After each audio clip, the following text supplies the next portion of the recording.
For 7 years, I worked 2 jobs to support my wife through med school. 7 years of aching limbs, sleepless nights, and a bank account that barely stayed afloat. I wasn't chasing wealth or recognition. I just wanted a quiet life, a small, home-steady love and the kind of peace you build, not buy. Vanessa dreamed bigger. From the start, she spoke of medicine with conviction in her voice and fire in her eyes. "I want to save lives," she said, and I believed her. I admired her ambition, so I tied my life to it. Her dream became our plan, and I gave everything to make it real. While she sat in lecture halls and buried herself in textbooks, I stacked crates in a warehouse and patrolled dark buildings as a night shift security guard. I lived in a fog of fatigue.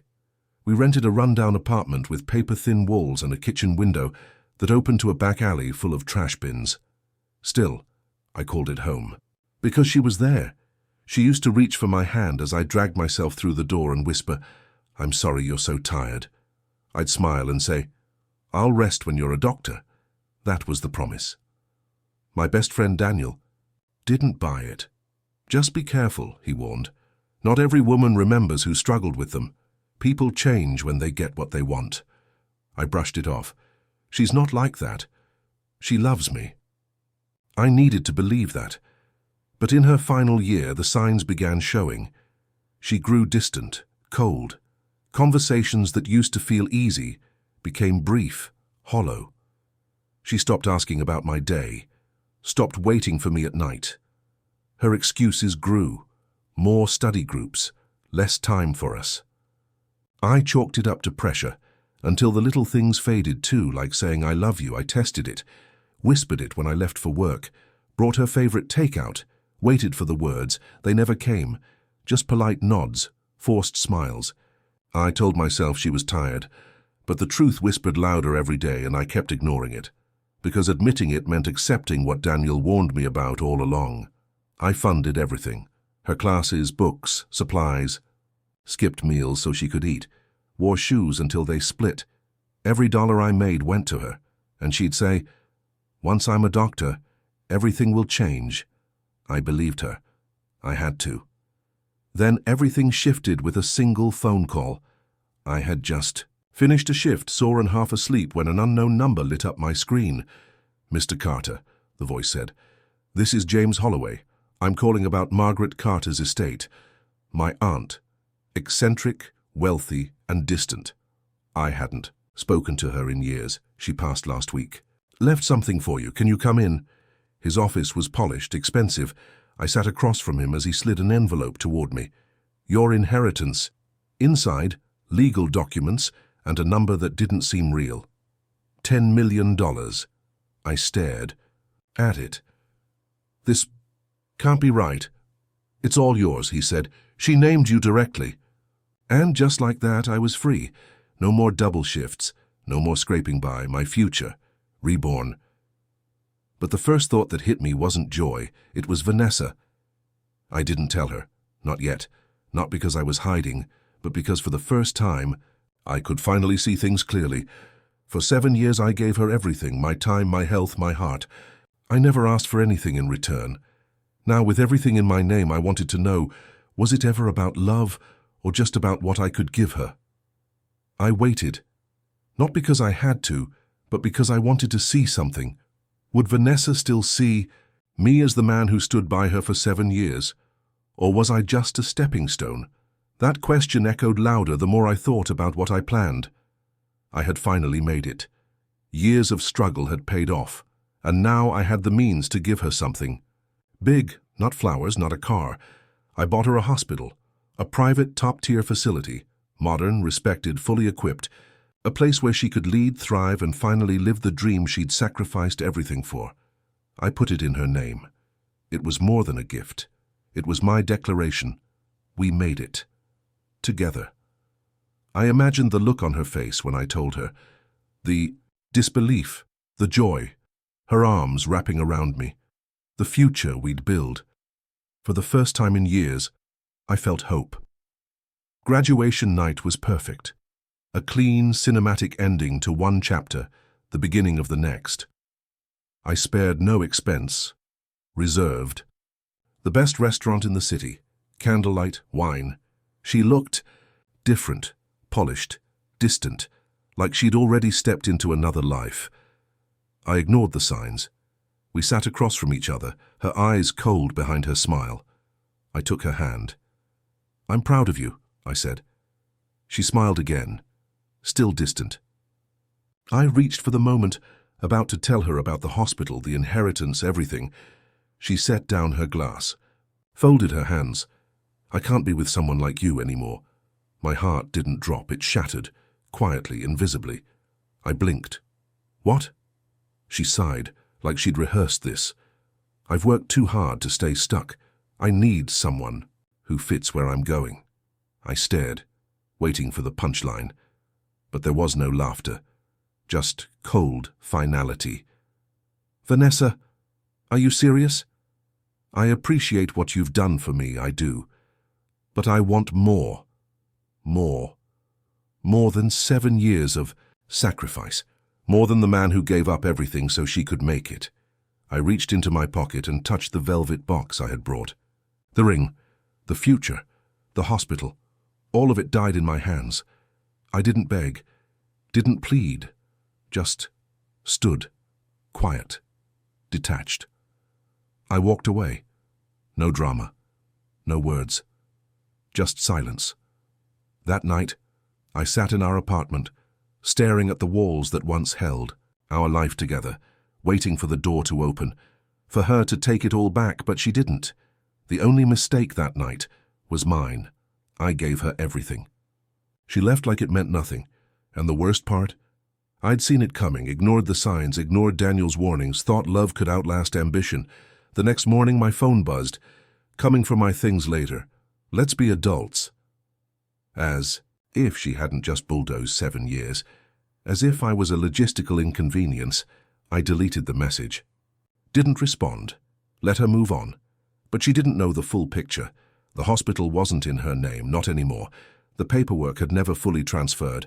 I called my lawyer, reversed everything, let her chase her dream.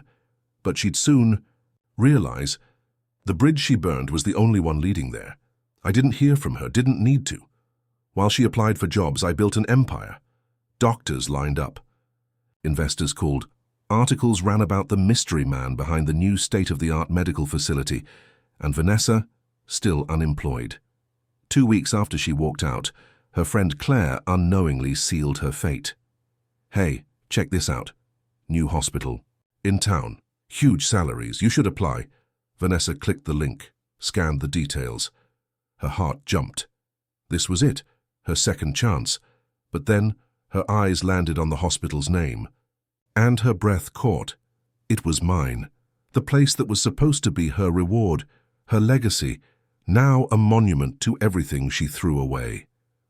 Let me know if you want the continuation from that moment, or a variation in tone, colder, more poetic, or even with a future confrontation twist. Everything I gave her, my time, my money, my dreams, had always come with one condition: that it meant something, that I meant something.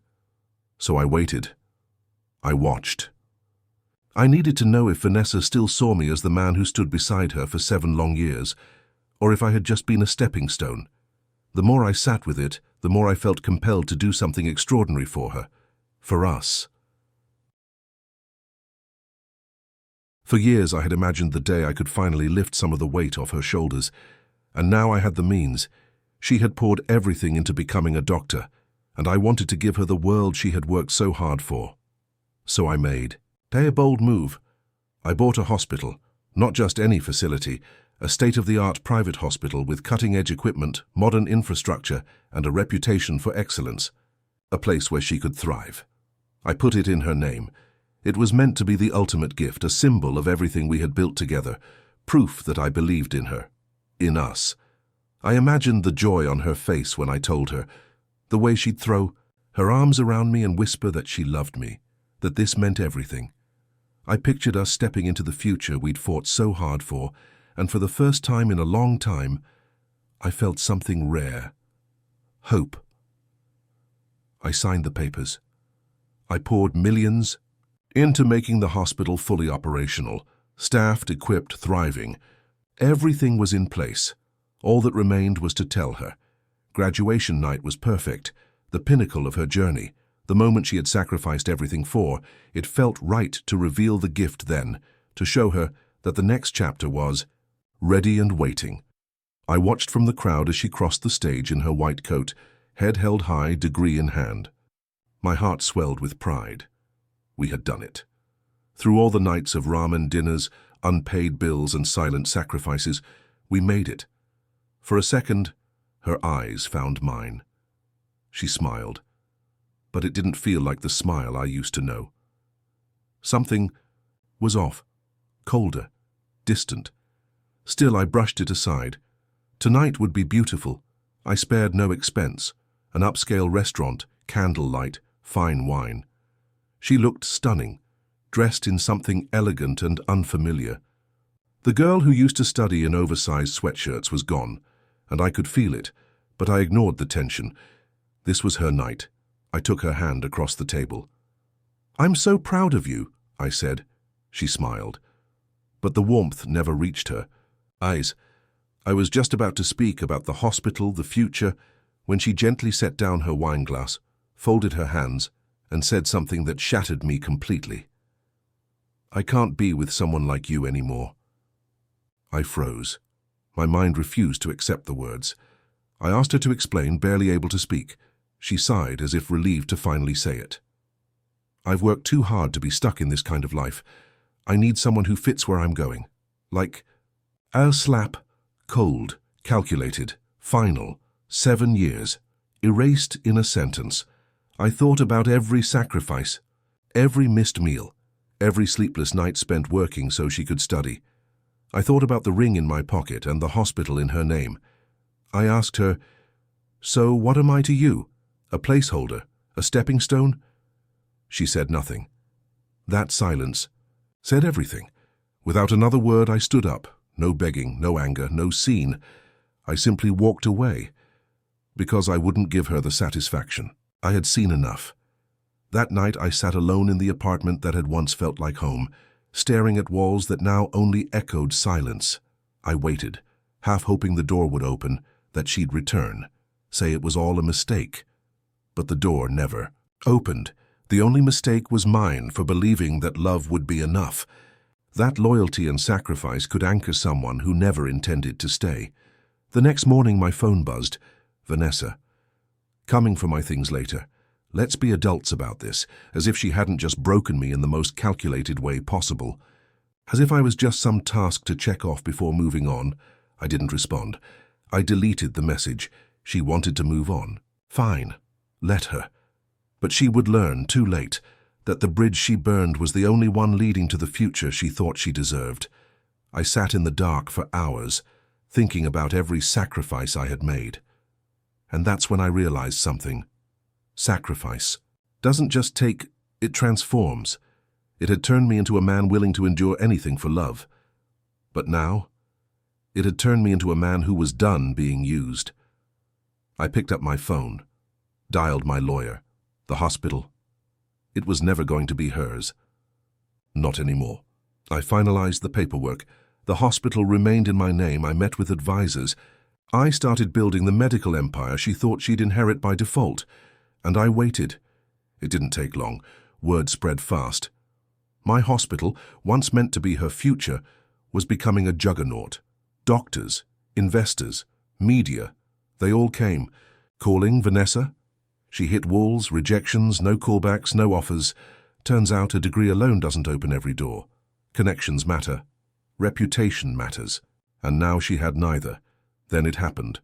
Her best friend Claire unknowingly handed her the final blow, sending her a job listing for a new hospital in town, offering top salaries and unmatched growth potential. Vanessa clicked the link with hope in her heart. Finally, an opportunity. But then she saw the name of the hospital, and her world stopped. The office was sleek, minimalist, polished, a far cry from the life Vanessa once associated with me. A soft knock. "Come in." The door opened, and there she was, Vanessa.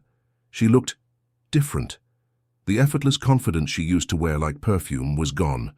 replaced by hesitation. The arrogance in her eyes, absent. In its place, uncertainty. She was still beautiful, but smaller. Like someone who'd finally understood just how badly she'd miscalculated. Her eyes met mine, and there it was. The shock, the dread, the slow realization. She hadn't known who ran this hospital, until now. She froze, lips parting. No words. Smiled, leaned forward, elbows on my desk. "Welcome, Vanessa." I watched her swallow, saw her hands tighten at her sides. What are you doing here?" she stammered. I tilted my head. "Oh, you didn't hear." I let the silence stretch just long enough, then leaned back. "I own this hospital." Her breath caught. I could almost hear the thoughts racing behind her eyes. The man she discarded, the one she thought would never amount to anything, had built something far beyond what she'd ever imagined. And now, here she was, in my office, needing my help. Poetic. I didn't know," she whispered. "Of course you didn't," I replied, voice smooth. "You were too busy looking down to ever see what I was building." She opened her mouth, then closed it again. Vanessa, speechless for the first time. I let the silence linger before breaking it with a calm, controlled tone. "You applied for a job here." She nodded, hesitant. I really need this job," she said almost inaudibly. How fast the tides turn, I studied her. Let the moment sink in. The woman who once told me I wasn't good enough for her, now waiting on my decision. I should have felt pity, regret, even nostalgia. But I didn't. I remembered her voice the night she left, the disgust in it, the cold precision of the words. I need someone who matches my status. Now she was beneath me. I tapped a finger on the desk, then said quietly, "You're not qualified for what we're offering." She flinched. I can learn," she said quickly. "I'm willing to do anything funny."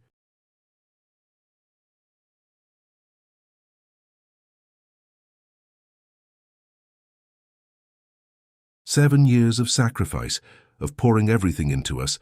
She hadn't been willing to fight then, but now for a job. Now she was willing." I leaned forward, voice steady. "I'll think about it." She nodded, eyes flickering with hope. "Thank you," she whispered, but we both knew. My answer had already been decided, because she wasn't just asking for a position, she was asking for a second chance, and I had no intention of giving her one. She walked out of my office with a tight, polite, "Thank you," but her eyes betrayed her, panic, shame, desperation. She'd expected to walk into my hospital, charm her way into a position, and leave with her dignity intact. She had no idea I'd been waiting for this moment. Word got around fast. The same hospitals she once turned her nose up at were now rejecting her. Even understaffed rural clinics weren't calling her back. She thought her degree was enough, that her name still carried weight.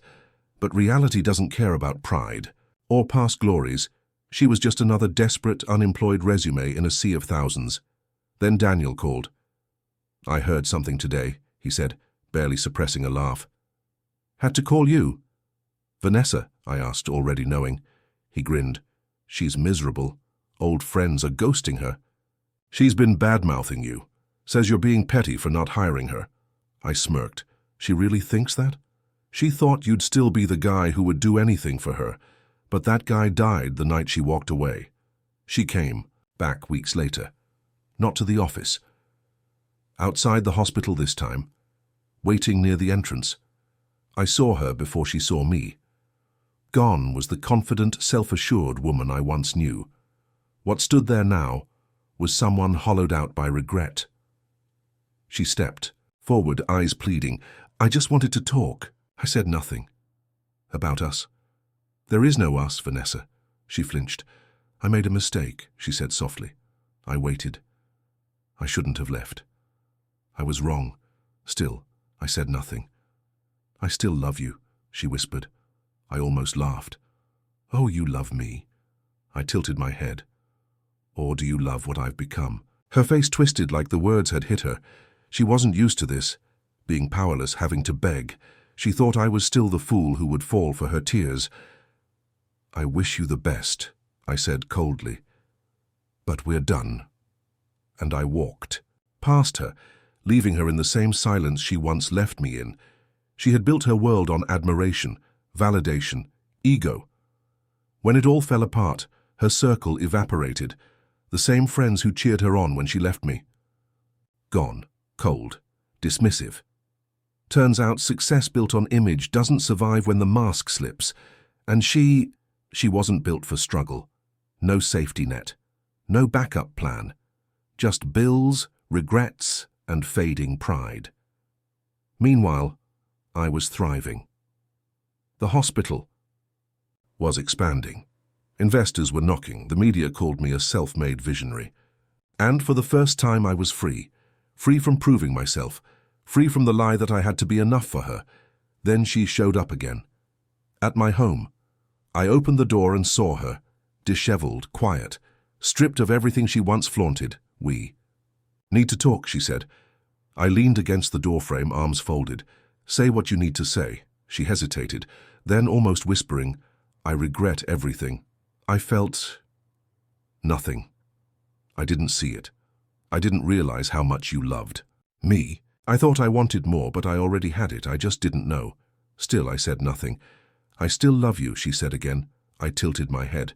Calm, unmoved. "No, Vanessa, you don't love me. You love what I've become."